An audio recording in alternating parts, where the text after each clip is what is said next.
Okay, so Mr. Steele had brought a challenge to, and I may be misstating this, but I think to including, for the jury's consideration, I guess, overt acts that occurred prior in time to the RICO statute. Is that right? Or is it not? It could be not right. I think it's right. Okay. For verdict. So the example that, the obvious example that I use in my mind is there's 191 overt acts. Right. And let's say overt act, the rental of the Infinity happens on January 7th of 2015. That's the only overt act that's proven. Every other 190 are not proven. There would not be a conspiracy because the overt act is not within 5 years. So my point is, I understand that the conspiracy allegedly continues and the state of Georgia can put in, if the court permits, different examples of predicate acts and overt acts.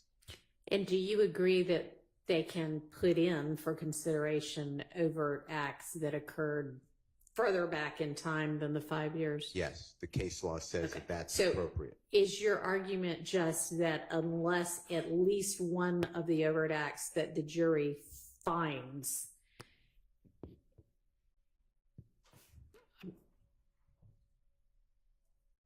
I'm going to have to start over because I can't remember how I started that. Unless at least one of them is within that 5-year statute, then they can't be convicted. That's your argument. Yeah. Perfect. I mean, I think y'all agree with that. That it didn't sound like, that isn't what I understood your argument to be before, but if that's what your argument is, then yes, I agree that appears to be the law. So I'm not hearing that he's asking that 190, that there's a form for that includes 190 overt acts on the verdict form, because, and this is the reason I'm asking about that, because any relevant information or evidence that is permitted at trial, right, that constitutes an overt act. The overt act does not have to be alleged on the indictment, and we certainly don't, that list that is contained within count 1 has never been represented as an exhaustive list of overt acts.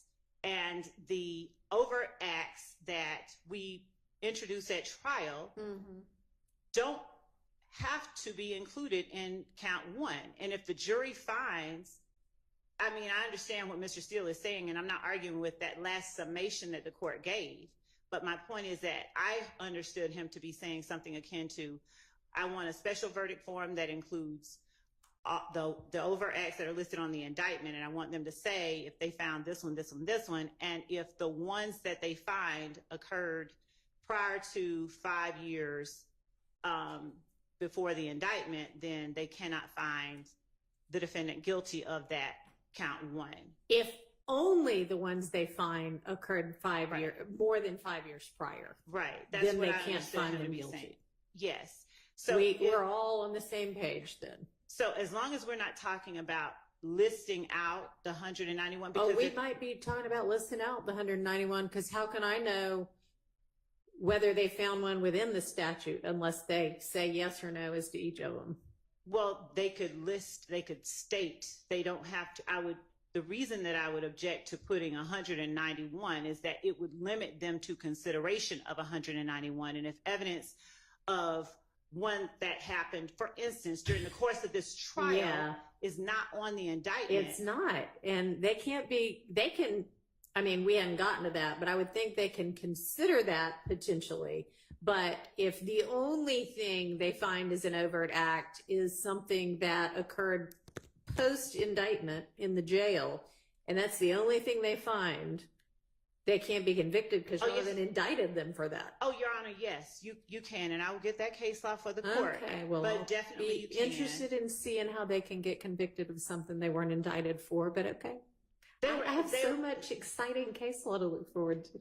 Yes, Your Honor, the court does. They were indicted for conspiracy to commit, to violate the Georgia Racketeer Influenced and Corrupt Organizations Act. The Overt Act, that's count 1. The overt acts that are listed in the indictment So, okay, they were indicted for conspiracy and A and B? No, they were indicted for conspiracy. Okay.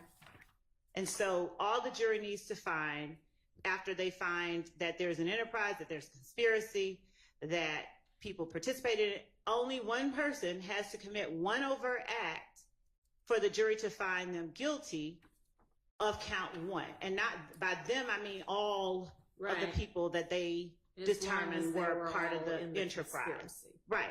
So if they find and believe that during the course of this trial, an act that is considered that can constitute an overt act was committed by either one of the defendants, then they have what the law requires to convict each of the defendants that they find participated in or conducted this conspiracy guilty of count 1. So the notion that you enumerate 1 through 191 overt acts, and that you limit the jury's consideration to whether or not the overt act that they find the one person committed is within these 191 acts is not an accurate statement. All right, well, give me the law on that. That really wasn't what I was trying to address anyway. But I mean, obviously we're going to have to deal with that as well.